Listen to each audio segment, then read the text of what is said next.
comment t'assurer que tu vas rester chrétien jusqu'au bout de la course?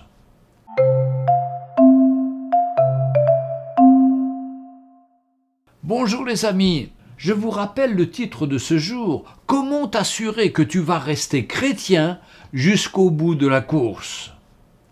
Alors je veux vous donner la parole que j'ai donnée à mon papa il y a environ 4 mois, et cette parole a bouleversé sa vie, car il était malade, atteint d'un cancer généralisé, sachant qu'il allait partir d'un moment à l'autre, et là, il a donné son cœur au Seigneur, à 90 ans.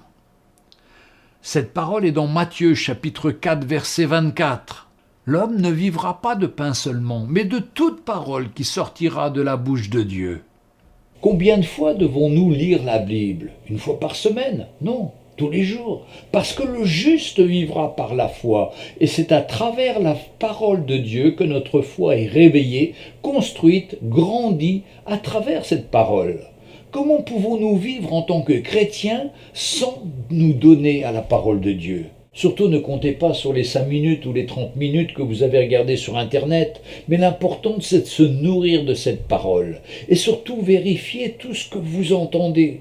Autrement, vous allez vous dessécher. Et aujourd'hui, la pression de la vie remplit notre vie de choses secondaires et on oublie la chose principale, celle de la parole de Dieu. Beaucoup de chrétiens ne trouvent pas le temps pour se donner à la parole de Dieu et ils pensent qu'ils vont pouvoir terminer la course. Je ne le crois pas. Ça va être trop difficile, surtout dans ces temps de la fin. La parole de Dieu est importante dans notre vie, c'est même essentiel. Tous les jours de notre vie, nous devons lire cette parole. Écoutez le psaume 119, verset 5. « Ta parole est une lampe à mes pieds et une lumière sur mon sentier. » J'ai besoin de cette lumière. Dans le psaume 119, au verset 11, il est dit « Je serre ta parole dans mon cœur afin de ne pas pécher contre toi. » C'est la parole de la vie que nous serrons dans notre cœur. Et c'est là que notre foi va être réveillée, affermie. Je pourrai enfin faire face aux choses de la vie qui trop souvent me noient. Par exemple, revenir à l'appel de Dieu, au plan de Dieu pour ma vie. C'est terrible parce qu'on ne s'en rappelle plus, on oublie vite et il n'y a plus de direction dans notre vie. On court partout, mais la parole de Dieu est là pour nous guider, pour parler à notre cœur. Et nous ne nous écoutons pas. Et nous devenons vite découragés. Mais quel est le meilleur moyen d'être encouragé, si ce n'est la parole de Dieu? Quel meilleur moyen pour repousser les attaques de l'ennemi? Car à travers la parole de Dieu, comme Jésus l'a fait lors de la tentation au désert, oui, dans Matthieu 4,4, ramener la vision de Dieu dans nos cœurs. Comment cela revient? Eh bien, en lisant sa parole et en laissant toucher notre cœur par cette parole puissante, vivante, qui parle au cœur de l'homme. Nous avons un besoin impératif de la parole de Dieu pour continuer notre course. Car sans cette nourriture, c'est impossible de continuer la course. Hélas, beaucoup délaissent la parole de Dieu et se retrouvent dans des situations où ils sont écrasés par les choses de la vie. Ils n'arrivent pas à gérer la pression, les situations de la vie. Ils sont écrasés, oui, écrasés. Si nous, les chrétiens, on est écrasés par la vie, mais comment les autres vont pouvoir continuer à vivre? Nous qui sommes le sel de la terre, la lumière du monde, il n'y a pas d'espérance pour eux. Notre espérance, c'est nous qui pouvons leur apporter. Nous ne sommes pas destinés à être écrasés par les choses de la vie, pas du tout. Nous sommes appelés à marcher dans la victoire de la foi. Pourquoi rester ignorant de la parole de Dieu? Les premiers chrétiens, dans Actes 2, 42, il nous est dit qu'ils persévéraient dans l'enseignement des apôtres. C'était leur Nouveau Testament à eux. Ils n'avaient pas une Bible écrite comme nous, mais la prédication qu'ils entendaient tous les jours les transformait. Quand les choses n'allaient pas, ils se réunissaient ensemble. Pourquoi voulons-nous faire autrement? Comment peut-on concevoir que nous allons vivre notre foi chrétienne sans la parole de Dieu? Trop de personnes sont écrasées par leurs pensées négatives et il n'y a rien en eux pour se lever, pour résister à tous les problèmes de la vie.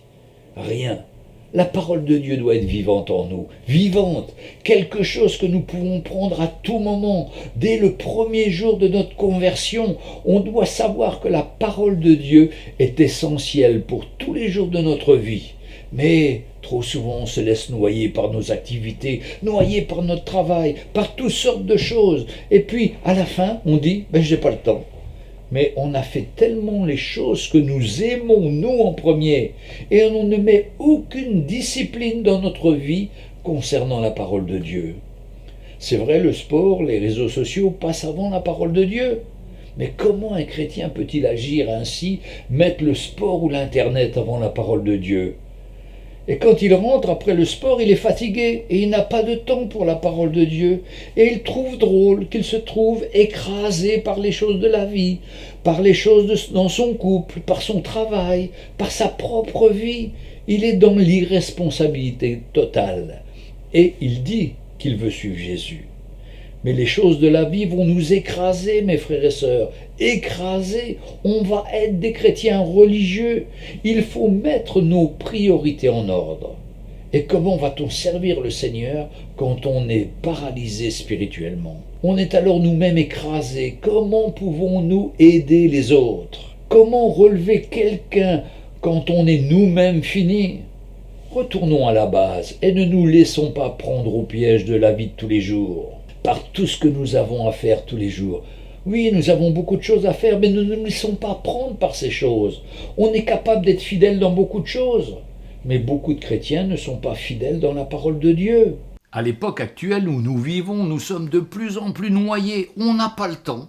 Mais on trouve le temps pour faire tellement d'autres choses, des choses qu'on aime. Il faut arrêter d'être des chrétiens superficiels qui sont bien religieux une fois par semaine et qui tout le reste du temps vivent comme bon leur semble en délaissant la parole de Dieu. Mes amis, je vous dis cela pour votre bien. Oui, pour votre bien. Cela vous évitera beaucoup de problèmes dans la vie. Cela vous aidera dans différentes circonstances. Cela vous gardera, vous protégera des fausses doctrines, des faux prédicateurs. Et cela sera une construction de votre vie afin que vous soyez forts pour le Seigneur en étant forts dans la foi face à toutes vos situations qui sont devant chacun d'entre vous. Maintenant, je souhaite vous dire personnellement comment la parole est venue à mon secours tout au long de ma vie. Il y a 49 ans, j'ai été mis en contact pour la première fois avec la parole de Dieu. Mes regards se sont posés sur cette parole de Dieu alors qu'un jeune homme m'avait donné un Nouveau Testament de poche. J'ai voulu le lire et je suis tombé sur la parabole des 10 vierges dans l'évangile de Matthieu, chapitre 25, verset 1. Là, je n'ai vraiment rien compris de cette parabole. Je trouvais que c'était incompréhensible.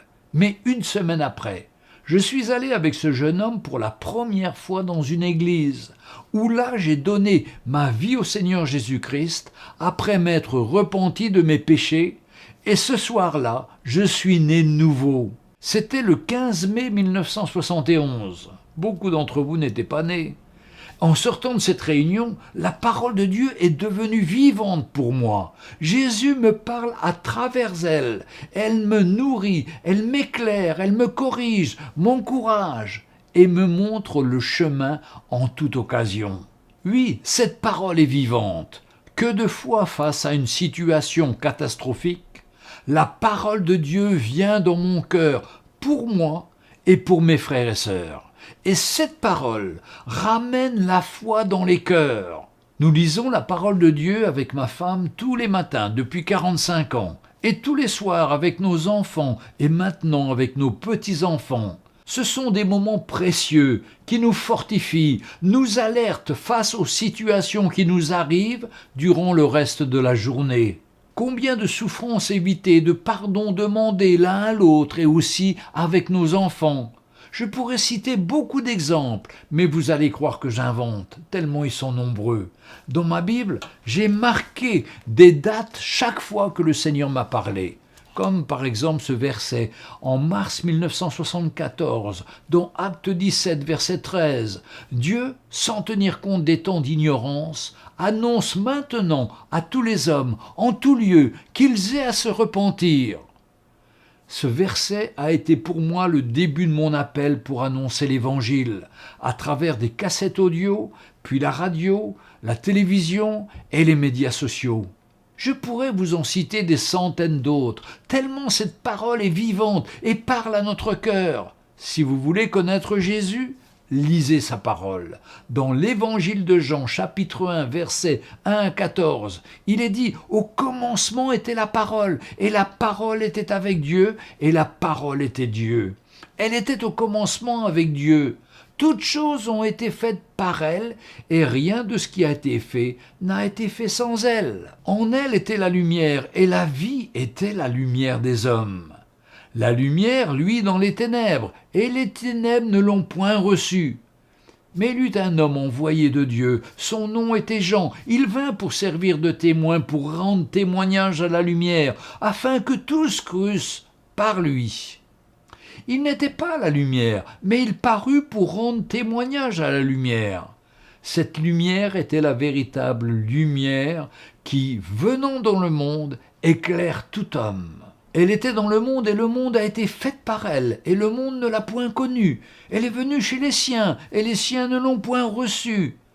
Mais, écoutez cela, à tous ceux qui l'ont reçue, à ceux qui croient en son nom, elle a donné le pouvoir de devenir enfants de Dieu, lesquels sont nés non du sang, ni de la volonté de l'homme, mais de Dieu. Et la parole a été faite chair, elle a habité parmi nous, pleine de grâce et de vérité. Et nous avons contemplé sa gloire, une gloire comme la gloire du Fils unique venu du Père. C'est Jésus, cette parole, qui s'est manifestée. Et quand on aime la parole de Dieu, on aime Jésus. Et on apprend à le connaître, à marcher avec lui, à grandir avec lui. Que le Seigneur vous bénisse. À bientôt.